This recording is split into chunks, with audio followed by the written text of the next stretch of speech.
오늘 본문 말씀 사무엘상서 9장 1절부터 10절 말씀 중심으로 이스라엘 백성이 요구한 인간 왕과 좋은 친구라는 제목으로 진리를 증거하겠습니다. 많은 은혜 받으시기 바랍니다. 이스라엘 장로들이 사무엘에게 찾아왔죠. 인간 왕을 세워달라고 요구했습니다. 보이지 않는 하나님만으로는 안심할 수가 없다는 것이죠. 보이는 왕을 세우고 강력한 왕권을 가지고 자신들을 구원해 달라는 것입니다. 하나님은 백성들의 요구를 받아 주셨습니다. 인간 왕을 세우도록 허락했습니다. 그렇지만 이것은 허용된 하나님의 징계의 일환이었다라고 지난주에 말씀을 드렸습니다. 그들이 옳아서가 아니라 그들이 깨닫지 못했던 중요한 사실, 하나님의 사랑을 일깨우기 위해서 이렇게 인간 왕을 허락하신 거라 했습니다. 오늘 본문 말씀에서 그들이 그토록 원하던 인물, 인간 왕, 그들이 볼 때 가장 좋게 생각되는 그 인물이 등장하게 됩니다. 자, 하나님은 인간 왕을 세우는 일에 어떻게 간섭하시고 섭리하셨을까요? 우리 1절과 2절 말씀 보겠습니다. 1절, 베냐민 지파의 한 유력한 사람이 있었는데 그의 이름은 기스였으며 그는 아비엘의 아들이고 수롤의 손자이며 베고라스의 증손이고 아비야의 현손으로서 베냐민 사람이었다. 그리고 2절에 그에게 아들이 있었는데 그의 이름은 사울이었으며 그는 잘생긴 청년으로서 이스라엘 자손 중에 그보다 더 잘생긴 자가 없었고 그 키가 모든 백성보다 어깨 위는 더 컸다. 바로 사울이라는 인물을 소개하는 부분입니다. 백성들이 요구했던 그 인간왕, 백성들의 마음에 합한 왕이 누군가, 어떤 인물인가 라는 것을 소개하고 있습니다. 자, 1절은 이 사울의 가문이 어떤 가문인가를 소개하고 있고요. 2절은 사울이 어떤 인물인가를 소개하고 있습니다. 자, 사울의 히브리 말 샤울인데요. 샤울은 무슨 말인가, 무슨 뜻인가? 여기 샤알이라고 하는 그 히브리 말의 수동형이 샤울입니다. 수동형. 샤알은 묻는다, 요구한다, 구한다 라는 뜻입니다. 그러니까 구해진, 요구된, 요청된 뭐 이런 뜻입니다.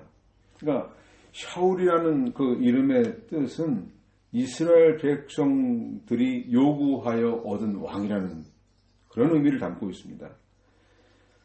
자, 이스라엘 백성들은 사사시대의 그 혼란 시기를 다 끝내고 이제 질서가 다시 회복되고 안정된 국가, 블레셋 같은 주변 세력의 침략으로부터 보호를 해줄 그런 강력한 왕권을 원했습니다. 그래서 그러한 그 왕권, 군사력을 동반해서 자기 나라를 지켜줄 그런 왕을 요구했는데 바로 그가 자신들을 구원해 줄 것이라는 그 기대 속에서 백성의 부름을 받은 바로 그 인물이 바로 사울이었다는 말입니다. 자, 원래 그 이스라엘 왕은 백성들의 요구에 부응하기 위해 세워진 것이 아니죠. 하나님의 뜻을 이루는 것이 최고의 목표여야 합니다. 하나님의 뜻대로 통치하는 왕이 참된 왕입니다. 그런데 사람들이 원하는 왕의 자격 요건이 무엇이었나? 그게 오늘 지금 1절과 2절에 기록되어 있어요. 가장 인간들이 좋아하는, 사람들이 좋아하는 그 왕의 자격 요건의 첫 번째가 가문이 좋아야 된다 하는 거예요. 자, 1절 말씀을 요약을 하면요. 이 히브리 원문은 그렇게 되어 있습니다. 그는 베냐민 사람이다. 이렇게 되어 있어요. 그러니까는 이 베냐민 지파라는 것을 강조하고 있죠. 그 중간에 그는 누구이고라는 거 빼고 그 첫 번째 그 베냐민 지파 사람이라는 거, 마지막에 베냐민 사람이라는 거, 이 한글 성경에도 이렇게 기록되어 있는데요. 베냐민 지파 사람이라는 거를 강조하는 거예요. 자, 이 베냐민 지파 사람이라는 것이 첫 번째 특징, 베냐민 가문 사람이다 라는 것이죠. 자, 베냐민 사람이라는 그 원어의 뜻은 오른손의 아들이라는 뜻입니다. 그러니까 베냐민 지파는 12지파 중에, 이스라엘 12지파 중에서 하나님이 특별히 도우시는 지파다, 의로운 지파라는 의미를 가지고 있습니다. 실제 그 베냐민 지파는 어떤 지파였나? 이 야곱의 축복을 보면요. 창세기 49장 27절 말씀에 보면요. 이렇게 되어 있어요. 베냐민은 물어뜯는 이리이다. 그가 아침에는 빼앗은 것을 삼키고 저녁에는 움킨 것을 나눌 것이다. 이게 베냐민 지파에게 주어졌던 축복의 내용이었습니다. 정말 사납고 용맹스러운 모습을 말씀을 하고 있죠. 그렇습니다. 베냐민 지파는 매우 용맹이 뛰어난 사람들이었습니다. 그 베냐민 지파 후손 가운데 왼손잡이 에훗이 있죠. 에훗 사사 중에 에훗이 있습니다. 그 사람이 바로 베냐민 사람이었습니다. 이 왼손잡이 에훗은 모압왕 에글론을 죽이고 이스라엘을 구한 용맹스러운 베냐민 지파 사람이었습니다. 자, 그뿐 아니에요. 이 본문 말씀에 보면요. 1절에 그 사울의 그 부친, 그 아버지 기스를 소개할 때 이렇게 소개하고 있죠. 아비엘의 아들 스롤의 손자 베고랏의 정손 아비야의 현손이라고 했죠. 자, 여기에 아들, 손자, 정손, 현손 이 말을 가리키는 히브리 말은요. 벤이라고 하는 말이에요. 벤이라고 하는 것은 아들이라는 뜻이에요. 아들 또는 후손. 그 벤 안에 이제 물론 여기에 손자고 정손이고 현손이고 뭐 이렇게 그 자꾸 그 바로 윗대로 올라가는 것처럼 이렇게 번역을 했는데 어떻게 보면 이게 한글 성경의 오역이라고 볼 수가 있어요. 이걸 제대로 번역을 하려고 하면은 누구누구의 아들이었다 아니면은 누구누구의 후손이었다 이렇게 해석을 해야 돼요. 그러니까 베냐민 지파 조상 중에는 아비엘, 스롤, 베고랏, 아비야 같은 훌륭하고 걸출한 인물들이 있는 그런 가문이다. 이런 말이에요. 그러니까 다시 말하면 아비엘의 후손이고 스롤의 후손이고 베고랏의 후손이고 아비야의 후손이었다. 바로 그 자랑스러운 그런 베냐민 지파 사람이다. 그게 바로 이 사울의 아버지 기스를 설명을 하면서 사울이 바로 그러한 걸출한 집안에서 태어난 인물이다 라고 가문을 드러내고 있는 거예요.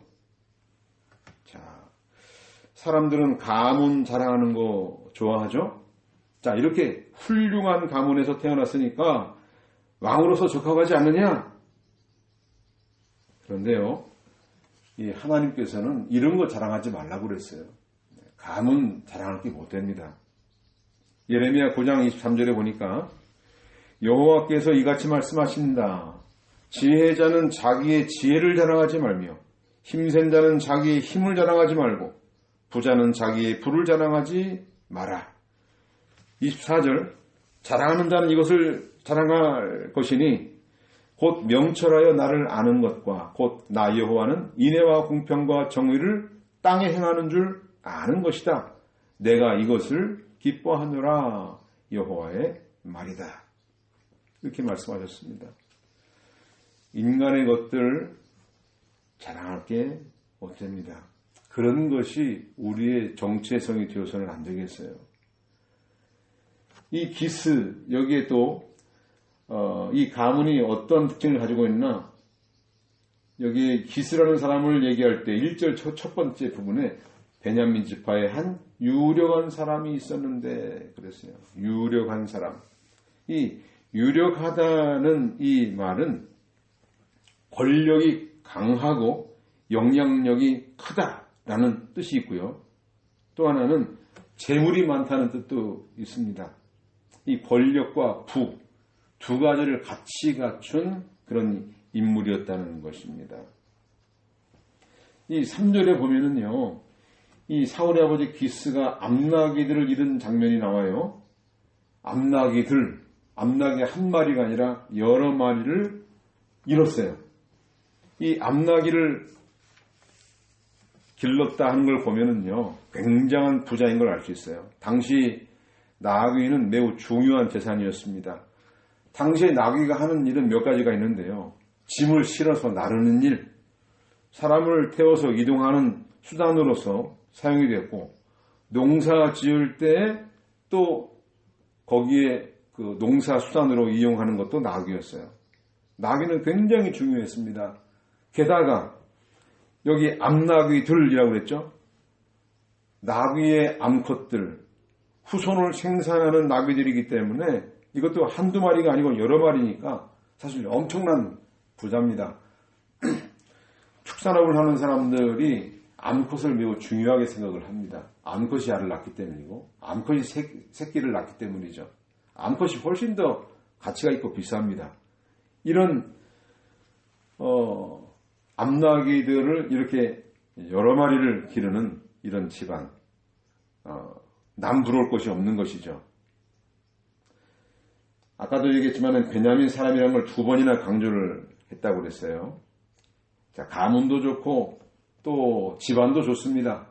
아주 물질적으로 권력도 강한 사람들에게 영향력을 행사하는 그런 집안에서 태어난 사울이었다. 자, 그런데요. 이 사울 개인의 인물은 어떤 사람이었습니까? 2절 보니까요. 그는 잘생긴 청년이었다. 그랬어요. 얼마나 잘생겼나? 이스라엘 사람 중에서 사울보다 더 잘난 자가 없을 정도였고요. 또 그 키가 모든 백성보다 어깨 위는 더 컸다. 이렇게 말을 하고 있습니다. 얼마나 좋습니까? 인물도 좋고 키도 큽니다. 뭐 더 어디에 비교할 데가 있겠습니까? 뭘 더 바랄 게 있겠어요? 남부러울 게 없습니다. 여기 잘생겼다는 말이 히브리 말은 선하다, 또 상냥하다. 그러니까 우리 지금 현대 말로 바꿔 불러보면은요, 이 사울은 엄친아라고 할 수 있죠. 엄친아. 제가 엄친아 인터넷으로 사전을 뜻을 찾아보니까 엄마 친구의 아들이다. 그걸 줄여서 엄친아라고 부른다고 합니다. 자, 이거는 집안, 성격, 두뇌, 외모 어느 것 하나 빠지지 않는 완벽한 조건을 갖춘 완벽한 남성이라는 말입니다. 자, 여성이 이런 조건을 갖추게 되면 엄친딸이라고 하죠. 이 사울이 바로 그런 조건을 갖춘 사람이에요. 근데요, 엄친아 너무 좋아하지 마세요. 부러워하지도 마세요. 그 중심이 어디에 있는가가 이게 중요합니다. 하나님은 그릇을 사용할 때 그릇의 재질을 보고 사용하지 않고요. 그 그릇이 깨끗한가를 보고 사용한다고 그랬습니다. 사람에게 기쁨을 주고 사람에게 사랑을 받고 사람의 존경을 받고 인정받는 이런 것보다는 물론 그것도 중요합니다. 더 중요한 것은 하나님께서 기뻐하는 길을 가는가, 하나님의 사랑을 받는가, 하나님께 인정을 받는가, 이게 중요하죠. 하나님의 뜻을 순종하는가. 그런 사람이 사람에게도 인정받으면 얼마나 좋습니까? 하나님과 사람에게 같이 인정받고 사랑받는 거 중요합니다.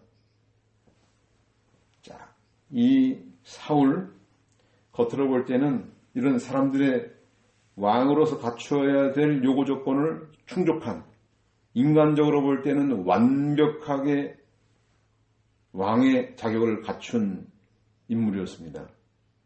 자, 우리는요, 이 성경 말씀을 통해서 하나님이 외부적인 조건들을 그렇게 중요하게 여기거나 그런 사람들을 붙들고 일하는 분이 아니다 라는 걸 우리가 잊어서는 안 되겠어요. 고린도전서 1장 26절로 29절 말씀에 보니까 형제들아 너희를 부르심을 생각해 보아라. 육신으로 볼 때 지혜인 자가 많지 않고 능력 있는 자도 많지 않고 가문이 좋은 자도 많지 않다. 그러나 하나님께서 지혜로운 자들을 부끄럽게 하시려고 세상에 어리석은 것들을 택하셨으며 강한 것들을 부끄럽게 하시려고 세상에 약한 것들을 택하셨다. 하나님께서는 있는 것들을 쓸모없게 하시려고 세상에 비천한 것들과 멸시받는 것들과 없는 것들을 택하셨으니 이는 아무 육체라도 하나님 앞에서 자랑하지 못하게 하려는 것이다.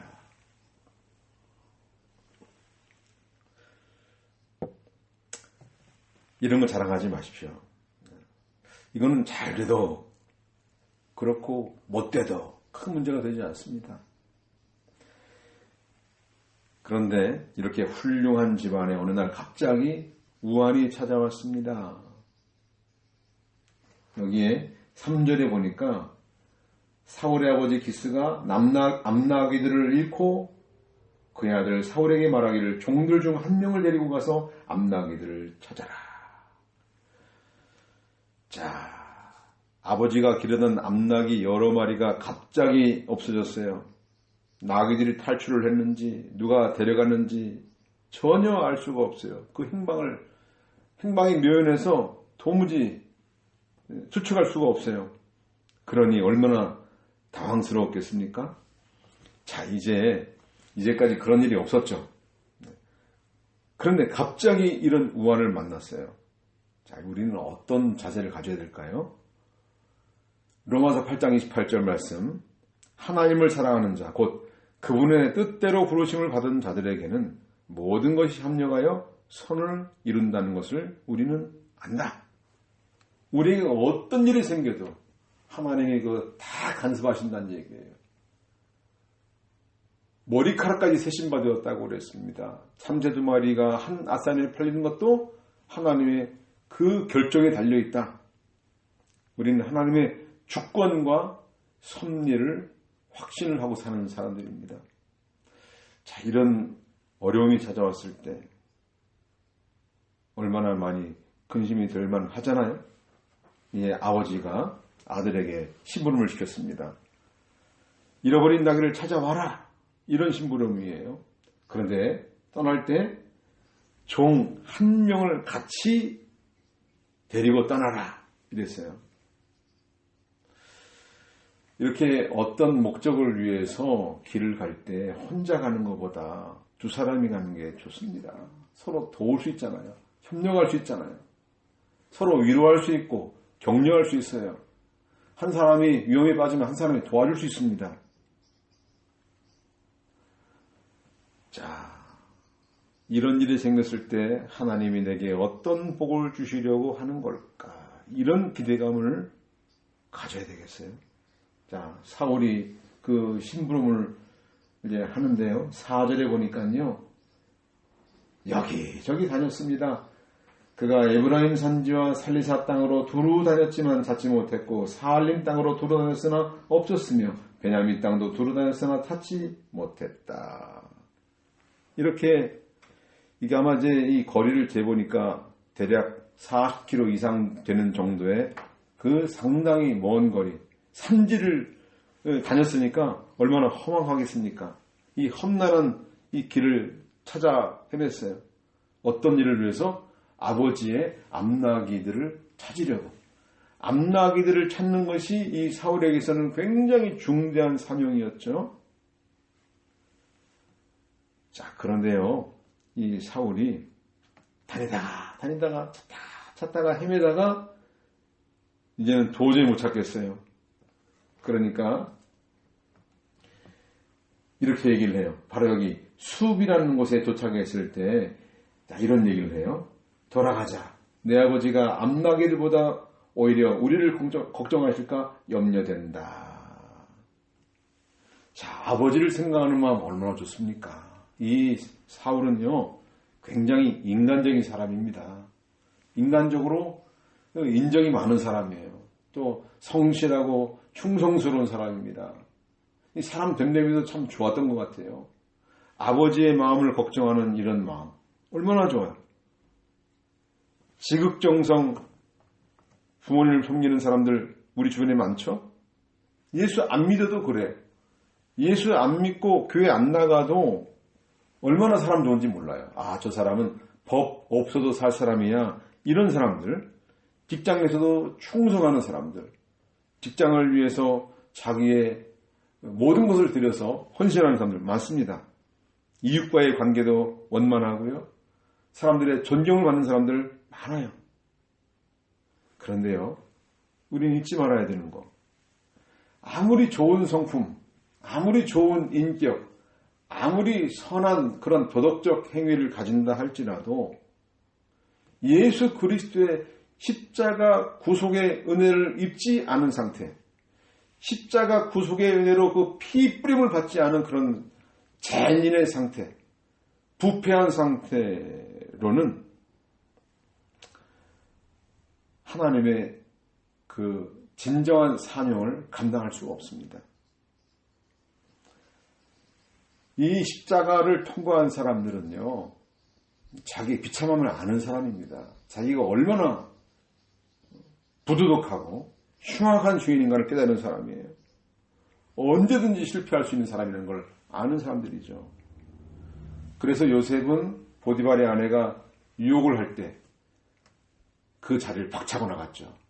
거기 같이 있으면 실수할 수 있기 때문에 그 자리를 벗어나야겠다 하고 떠났어요. 이런 게 사람입니다. 자기가 어떤 존재라는 걸 아는 사람, 자기 죄악성을 깊이 깨닫고 그리스도의 십자가를 의지해야만 내가 살겠다. 그러니까 자수성가한 사람들, 글쎄요, 그 중에도 주님께 나와서 무릎 꿇고 항복하는 사람도 있을 수 있겠지만은 쉽지 않습니다. 자기 의지로 다 했거든요, 이제까지. 누구의 도움도 안 받고. 자, 하나님께서 주신 진짜 사명. 내가 정말 이것을 위해 살아야겠다. 이런 사명. 이런 사명을 깨닫는 사람. 이거는 그리스도의 십자가를 통해서 예수님 만난 사람만 가능한 거예요. 그게 없으면요, 어떤 행동을 해도 자기 의만 쌓아갈 뿐이에요. 자, 이 종이 뭐라고 말합니까? 이 종이 6절에 보니까요, 이래요. 보십시오. 이 성읍에 하나님의 사람이 있는데 그 사람은 존경을 받는 분이며 그가 말한 것은 무엇이든지 다 이루어집니다. 이제 그곳으로 가봅시다. 혹시 그가 우리에게 우리가 가야 할 길을 알려줄지도 모릅니다. 라고 했다. 아, 이 종이요, 참 충성된 조언을 하고 있습니다. 이 험난한 여정 가운데에서 놀라운 하나님의 계획이 이렇게 있을 것이라고 상상도 못했겠죠. 이런 옆에서 따라가는 이런 동료가 이런 이야기를 해서 지금 뭘 하고 있는 겁니까? 우리가 가야 할 길, 어떤 길입니까? 사명을 일깨워주는 거예요. 우리가 찾고 있는 암나기가 어디로 갔는지 그분에게 간다면은 알 수도 있을지 모르겠습니다 하고 그 사명을 포기하려고 하는 이 사울의 마음을 다시 일깨워주는 거예요. 얼마나 귀합니까? 하나님의 사람에게 가면은 우리가 가야 할 길을 알려줄 것입니다. 알려줄지도 모르겠습니다. 이렇게 아랫사람이 윗사람에게 말하는 거 어렵잖아요. 권면하는 거 어렵습니다. 근데 그렇게 이야기를 할 때 사울의 자세는 어땠습니까? 사울의 자세? 10절에 보니까요. 사울이 자기 종에게 말하기를 내 말이 좋다. 가자. 하고 그들이 하나님의 사람이 있는 그 성읍으로 갔다. 이렇게 이런 어떤 목적을 가지고 인생을 살아갈 때 누구와 같이 가고 있는가? 이 신앙의 길을 가는데 인생의 이 고난길을 걸어가고 있을 때 누구와 함께 가고 있는가? 이게 중요합니다. 말세에는 사람을 주의하라고 그랬죠. 사람을 조심하라고 그랬어요. 거짓된 그런 말, 진실이 없는 그러한 사람과 같이 가는 거 위험합니다. 육체를 따라 육신 중심으로 사는 사람인가? 성령을 따라 하나님 중심으로 사는 사람인가? 이거 분별을 해야 되겠어요.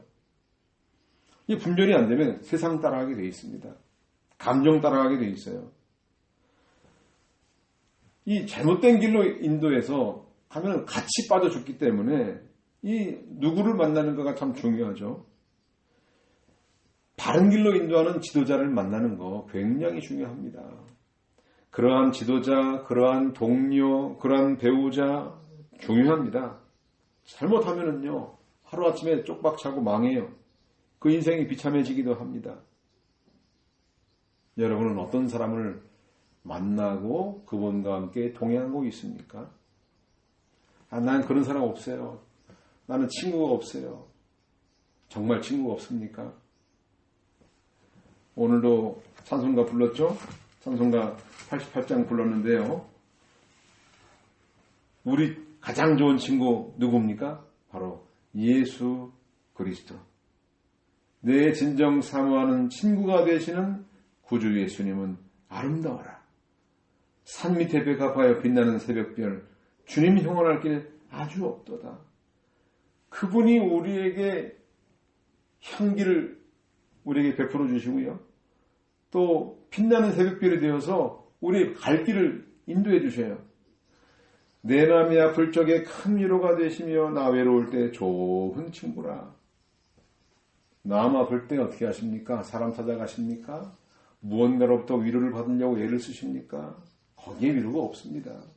참된 위로는 참 좋은 친구, 바로 예수님께 나아가는 거예요. 자, 이분은요, 내 몸의 모든 염려, 이 세상 고락간, 쓰고 달고 슬프고 기쁜 일, 어떠한 일에도 항상 같이 해주세요. 시험을 당할 때 악마의 개교를 즉시 물리쳐서 날 지키시네. 온 세상 날 버려도 주 예수 안 버려 끝까지 나를 돌아보시니. 주는 저산 밑에 백합 빛나는 새벽별 이 땅 위에 비릴 것이 없도다. 예수님 만났잖아요. 우리가 예수님 만난 거 가장 큰 복입니다. 예수님 안 만났으면 어떻게 할 뻔했습니까? 어느 길로 가고 있겠습니까? 너무너무 감사하고 놀라운 일입니다. 늘 기억하시기 바라요. 우리의 친구 되신 예수님. 자, 이렇게 같이 가던 친구가, 친구는 아니죠. 종이죠. 종인데 친구가 되었어요. 권면해주고 있잖아요. 마침 식당인데 여기에서 사람들에게 존경받는 분이 계십니다. 그러면서 그분을 만나러 가자는 거예요. 그런데요, 이 뒤에 보면요, 그 분이 누군지 이야기를 안 해요. 12절에도 그분께서 당신들 앞에 가셨으니, 13절에도 그분께서 식사하러 산당에 올라가시기 전에, 그분이 오기 전에는 그분이 재물을 축복한 후에 그분을 만날 것입니다. 그리고 나 14절에 그분이 바로 사무엘이라는 것을 여기에 언급을 합니다. 우리는 그분이 누군지 몰라요. 사무엘 만날 때까지는 몰랐어요. 이 지금 사울과 이 종이 둘이 함께 숲으로 들어갔는데 바로 여기 라마가 있죠. 라마가 있는 소빔의 약자 라마. 바로 사무엘의 고향 땅이에요. 여기는 이 사무엘이 일하는 근거지예요. 자, 그런데요, 이 사울이 뭘 걱정합니까? 7절에 보니까 보아라, 우리가 가면 그 사람에게 무엇을 드리겠느냐? 우리 그릇에 빵이 다 떨어졌으니 하나님이 사람에게 드릴 예물이 없구나. 우리에게 무엇이 있느냐? 아니, 하나님의 사람 만나러 가는데 아무것도 드릴 것이 없어요. 손에 든 것이 없어요. 그걸 걱정한 거예요. 참 어떻게 보면요, 이 사울이 참 선한 마음을 가진 게 확실해요. 하나님의 사람 만나러 갈 때 빈손으로 가지 않겠다는 것이죠. 교회 나올 때도 빈손으로 안 나오죠. 헌금을 우리가 항상 해요. 주일 헌금, 주일 연보를 하지 않습니까? 이렇게 꼭 하는 거. 이게 하나님께 빈손으로 나오지 않겠다는 정신이에요. 모든 것이 하나님의 은혜였기 때문에 그 은혜에 감사하자. 범사에 감사하자. 아주 좋은 정신이지 않습니까? 이 사울이 하나님의 종에게 바칠 선물을 준비하지 못해서 안타까워하는 이런 모습. 굉장히 인간적인, 그리고 이 하나님의 사람을 존중하는 자세. 참 좋은 자세입니다. 그러자 종이 말합니다. 제 손에 은 4분의 1 세겔이 있습니다. 제가 하나님의 사람에게 드리겠습니다. 그리고 우리에게를 가르쳐달라고 하겠습니다. 이 종의 자세가 너무나 적극적이에요. 네. 아닌가, 가지 말까, 이랬다 저랬다 하는 것이 아니라, 아닙니다. 주인님, 우리 같이 갑시다. 저에게 은 4분의 1 세겔이 있어요. 은 1세겔이 4일치 품삯이라고 그래요. 그러니까 이 은 4분의 1 세겔은 성인 남자 하루 품삯이에요. 꽤 큰 돈이죠. 그래도 하루 일을 해야 버는 돈이니까 그거 다 갖다 드리겠습니다. 지금 이 주인님의 이 사명은 다른 게 없어요. 나귀를 찾는 것이 중요합니다.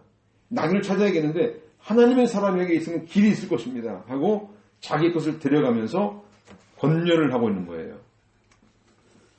이런 좋은 자세를 가진 이 종을 만나서 같이 길을 간다는 거 얼마나 복된 일입니까?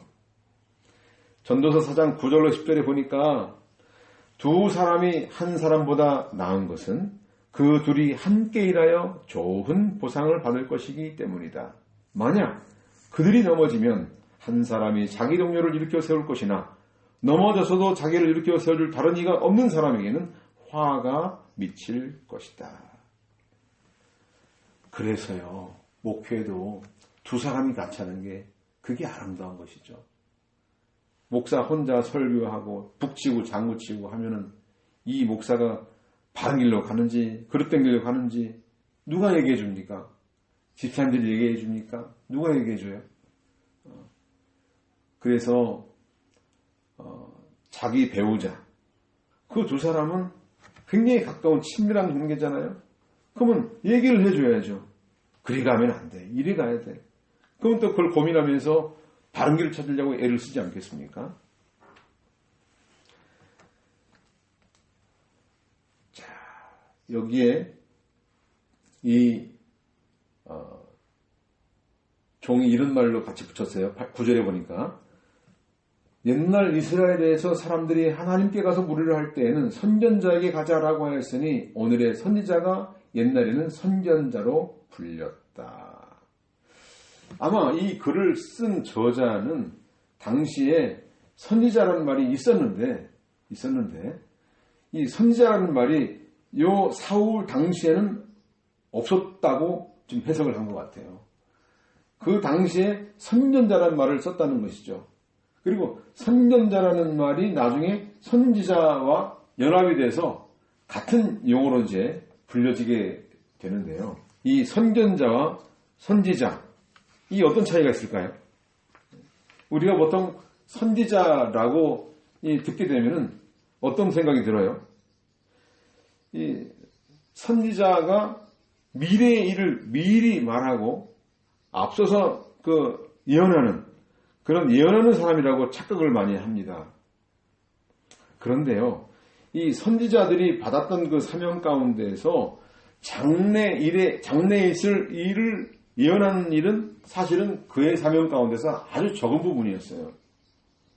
이 선지자라는 말의 히브리 말은 나비, 그리고 또 로에, 헛제라는 말을 번역할 때 선지자로 번역하기도 하고요. 특히 로의 헛제는 선견자라고 번역을 많이 합니다. 그러니까 본다는 것이죠. 앞일을 본다는 것이죠. 그리고 이 나비는 말한다, 선포한다 라는 뜻을 가지고 있어요. 그래서 나중에 이 선견자의 개념과 선지자의 개념이 합쳐서 그냥 선지자라는 이름으로 불리게 됐는데요. 이게 이제 그 번역할 때 어떻게 보면 이것도 오해를 할 수 있는 번역이라고 생각이 돼요. 이 선지자, 미리 안다라는 말이잖아요.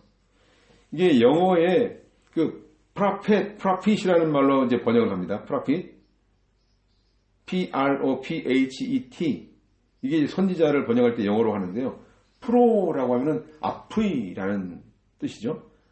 패트라고 하는 말은 말하는 사람, 앞일을 예언하는 사람이란 뜻이에요. 그러니까 영어 prophet는 그 헬라어 프로페테스에서 유래를 했는데, 자, 여기서 헬라어 말의 프로에는 앞이라는 말도 있지만은, 앞이라는 뜻도 있지만은, 무엇을 향하여 라는 뜻도 있어요. 그러니까는, 앞의 일을 내다보는 사람이면서 동시에 하나님의 말씀을 발설하는 사람, 하나님 말씀을 선포하는 사람이라는 뜻이 들어있죠. 자, 당시 선지자들은 어떤 일을 했습니까? 하나님의 뜻을 구하는 사람들에게 하나님의 뜻을 풀어서 해석해 주는 이런 중대한 사명이죠. 자, 이스라엘 시대의 선지자의 시대적 사명, 이스라엘의 신앙적, 도덕적 반역 행위에 대해서 하나님의 진노를 경고하고 심판적 재앙을 선포하는 일, 이게 이스라엘 선지자의 중요한 사명이었습니다. 자, 오늘날에도요, 이 선지자의 직분을 감당 우리가 하고 있지 않습니까? 하나님 백성들에게 그들의 잘못을 지적하고 재앙을 선포하는 일, 비뚤어진 삶을 바로 돌이키게 하는 것, 현재의 삶에서 돌이키게 하는 것이죠. 그러니까 선지자는 자기 주장이나 자기 생각을 말하기 위해서 하나님 말씀을 인용하고 이용하는 일을 중단해야 됩니다. 하나님 말씀이 증거하는 그 증거를 정확하게 해석을 하고 적용을 하고 그걸 얘기해 줘야 되죠. 근데 자꾸 자기가 생각하고 있던 그런 여러 가지 선입관적 그 신학적 관념들을 가지고 이야기하려고 하는데 성경책을 인용해 가지고 여기저기서 따서 내 말이 옳다, 내 주장이 옳다라는 걸 증명하는 데 사용한다면은 이거는 거짓 선지자가 될 수밖에 없는 것이에요. 선지자는, 참된 선지자는 자기 뜻, 자기 주장을 내세우는 사람이 아니에요. 하나님의 마음, 하나님이 보시는 것, 하나님께서 말씀하시는 것, 그것을 그대로 증거하는 사람이 참 선지자였던 것이죠. 또한 아까 선견자라고 했죠. 선지자들은 자기가 태어났던 그 시대, 그 시대를 향한 하나님의 그 부르심을 듣고 좌절과 실패의 상황 속에서도 하나님 말씀, 하나님의 뜻을 선포해서 현재 오늘을 살고 있는 하나님 나라 그 시민들에게 경고도 하고 책망도 하고 위로도 하고 격려도 하고 지금 비참한 삶을 살고 있을지라도 비참한 상황에서도 먼 미래에 소망을 말하는 그러한 직분을 받은 사람들이 바로 선견자 또는 선지자입니다. 바로 지금 사울과 그 종이 이러한 인물에게 가게 되었던 것이죠. 이건 상상치 못했던 일이었어요. 단지 암나귀들을 찾으러 헤매고 다녔던 것뿐인데 이것이 언제 끝나나 하고 그냥 고민하면서 하루하루를 지냈었는데 어쩌다 보니까 여기까지 왔어요. 자, 우리에게 당면한 과제들이 많이 있어요. 그런 과제들이 있을 때 이것이 하나님의 뜻인가 아닌가 일일이 다 카드를 뒤집어 보고 나서 뭐 하려고 하는 것은 바른 자세가 아니에요. 우리가 알 수 없는 그 길을 갈 때에는 그 길이 하나님 뜻이다 라고 믿고 가요. 그 길은 여러 가지가 있어요. 한 가지만 있는 것이 아니래요. 여러 가지 있는 거예요.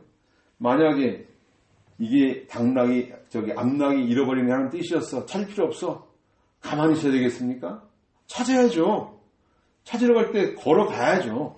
수고를 해야죠. 그런 수고를 할 때 어디로 갔어요? 처음에 에브라임 산지, 살리사 땅, 사할 땅, 또 베냐민 땅, 여기저기 사방을 누비면서 다녀보다가 결국 어디까지 와요? 하나님의 사람이 있는 선견자요, 선지자가 있는 바로 이 숲 땅까지 오게 되는 것이죠. 자, 오늘 이 말씀을 통해서 우리가 꼭 기억해야 될 거는요. 오늘 제목에서도 얘기했지만은 인간들이 요구했던 그 인간 왕, 이스라엘 백성들이 요구했던 인간 왕과 더불어서 좋은 친구를 만났다는 것을 우리가 여기서 꼭 기억을 하고 넘어가야 되겠어요. 자, 예수님께서 부활하신 이후에 누가복음 24장에서 보면은 슬픔에 빠져서 엠마오로 가던 두 제자가 있었죠. 그때 예수님이 찾아오셨어요. 자, 22절에 보니까 얼마나 이 겉으로 드러난 사건만 보고선 고민을 하면서 지나갔잖아요. 자, 그럴 때 예수님께서 말씀해 주셨어요. 25절 말씀이 이랬습니다. 그러자 예수께서 그들에게 말씀하시기를 오 어리석은 자들이여 선지자들이 말한 모든 것들을 마음에 덜이 믿는 자들이여 그리스도가 이런 고난을 당하고서 자신의 영광에 들어가야 하지 않겠느냐 하시고 모세와 모든 선지자들로부터 시작하여 모든 성경에 있는 자신에 관한 것들을 그들에게 자세히 설명해 주셨다. 예수께서 그들과 함께 식탁에 앉으셔서 빵을 들고 축복 기도를 드리시고 떼어서 그들에게 주시니 그들의 눈이 열려서 그분을 알아보았으나 예수께서는 그들에게 보이지 않게 되었다.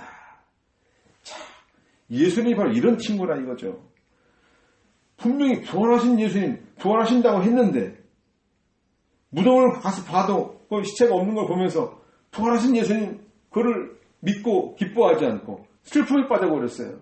얼마나 아이러니합니까? 이때 예수님께서 찾아오셔서 성경 말씀을 들려주셨습니다. 성경책 구약 성경에 말씀하신 것들을 쭉 메시아를 예언했던 말씀들을 쭉 설명해 주셨습니다. 그때 이 제자들이 거기서 눈이 열리게 되었어요. 그분께서 길에서 우리에게 말씀하시며 우리에게 성경을 열어주실 때 우리 마음이 우리 안에서 뜨거워지지 않았는가. 우리 마음, 냉랭해진 마음, 슬픔에 빠지고 좌절에 빠진 마음, 낙심에 빠진 마음, 이런 마음들을 다시 일깨워서 소생시켜주시는 예수 그리스도, 그분이야말로 참 친구 되신 분이시다 라는 것을 우리가 꼭 기억을 해야 되겠어요. 지금 이 사울은 어떻게 보면은 이런 사무엘을 만나러 가는 이 중대한 사건보다 암락이 찾는 것이 더 큰 사건으로 마음속에 버덕 채워졌을 겁니다. 어떻게 하면 이걸 찾을 수 있을까? 세상 일에 푹 빠져가지고 그걸 젖어서 그걸 헤매고 다녔을 때 얼마나 참 안타까운 모습입니까? 그런데 이보다 더 놀라운 사건을 우리 주님은 예비해 놓으셨다는 사실입니다. 우리 하나님은 우리의 여러 가지 혼령에 빠져있는 상황을 다 알고 계셔요. 우리 하나님께서 그걸 이미 다 보고 계셔요. 그리고 다 계획해 놓으셨습니다. 그러니 걱정할 게 있겠습니까? 걱정할 필요가 없어요. 우리에게 주어지는 닥치는 모든 상황 가운데서 하나님은 반드시 당신의 뜻을 이뤄 가실 것입니다. 그리고 마침내 우리로 하여금 이 시대를 향해서 우리에게 보여주시고 들려주시고 또 선포하게 하시는 하나님의 능력이 오늘 우리에게 임할 것을 우리는 확신합니다. 그러니까 슬퍼하지 마시고 우리 어디로 갑니까? 친구 되신 예수 그리스도 앞으로 나가서 그분의 두 못 박힌 손을 다시 한번 만져보시기 바라요. 그분의 상처난 발을 다시 한번 만져보시기 바라요. 그분의 그 시선을, 우리를 향한 시선을 바라보면서 우리에게 주어진 얼마나 놀라운 그런 계획과 또 사랑이 우리에게 함께하고 있는 것을 늘 묵상하시길 바라요. 오늘 사람이 요구한 인간왕 사울왕은 완벽하고 부족할 것이 없는 사람 같았지만은 그 마음 중심이 세상으로 가득 차 있는 상태에서 하나님은 강권적으로 그에게 역사해서 하나님의 그 사명, 이스라엘 백성들을 구원하는 사명을 맡겨주려고 하는 이런 놀라운 복된 이런 소식을 접하게 되는 장면을 보면서 오늘 우리에게도 또 이렇게 영적 분별력이 없는 이 시대 우리에게 귀한 깨달음을 주셨습니다. 이 말씀을 또 한 주간 깊이 묵상하면서 하나님의 은혜 속에서 하나님의 주권과 섭리를 굳게 믿고 우리의 맡겨진 사명을 충실히 감당하는 저와 여러분 되기를 간절히 축원합니다. 기도하겠습니다. 하나님 아버지 은혜를 감사합니다. 오늘 이스라엘 사람들이 요구했던 인간 왕 사울을 우리가 만나 보았습니다. 그는 부족할 것이 없는 사람이었습니다. 완벽한 사람이었습니다. 그러나 하나님께서 기뻐하는 사람은 그리스도의 십자가 보혈의 피를 통과한 사람, 그런 믿음을 소유한 사람, 자기의 진정한 사명을 깨닫고 그 사명을 위해 인생 전체를 갖다가 전적으로 헌신하는 그러한 사람이야말로 하나님이 찾으시는 인물이라는 것을 살펴보았습니다. 우리의 가장 좋은 친구는 예수님밖에 없다는 것도 생각해 보았습니다. 우리가 어려움에 처했을 때, 슬픔에 처했을 때, 우리 시험에 빠질 때 항상 우리를 붙드시고 역사하시는 바로 그분, 좋은 친구 되신 예수님, 그분의 손을 꼭 붙잡고 이 난관을 잘 극복해 나갈 수 있도록 주님께서 은혜 충만히 베풀어 주옵소서. 예수님의 이름으로 기도하옵나이다. 아멘.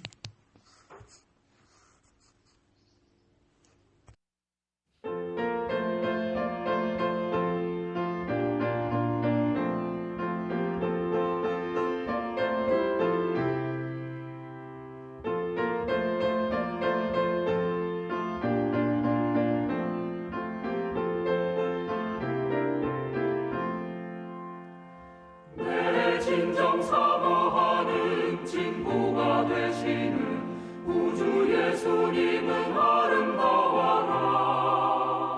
산 밑에 백합화요 빛나는 새벽별 주님 평안할 길 아주 없도다. 내 맘이 아플 적에 큰 위로 되시며 나 외로울 때 좋은 친구라. 저 산 밑에 백합 빛나는 새벽별 이 땅 위에 비길 것이 없도다. 내 몸의 모든 염려 이 세상 보락과 나와 항상 같이 하여 주시고 시험을 당할 때에 악마의 대교를 즉시 물리치사 날 지키시네. 온 세상 날 버려도 주 예수 안 버려 끝까지 나를 돌아보시니. 주는 저 산 밑에 백합 빛나는 새벽별 이 땅 위에 비길 것이 없도다.